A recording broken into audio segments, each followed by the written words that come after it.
ভাবছো আমাকে তোমার মনে পড়বে না? পড়বে পড়বে, আমাকে তোমার ঠিকই মনে পড়বে।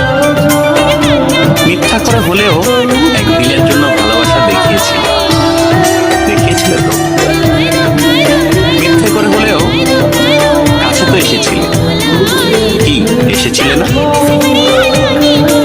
তোমার ভালোবাসা মিথ্যা হতে পারে, তোমার কাছে আসা অবদিনের বেড়ানোর সুখ হতে পারে, অপ্রাপ্তবয়স্ক আবেগ হতে পারে। কিন্তু এই যে তুমি মিথ্যা করে ভালোবাসা নিয়ে গেছো, প্রথম ভালোবাসার ছোঁয়া নিয়ে গেছো, সত্য সত্য। এসব সত্যের পাঁচিলে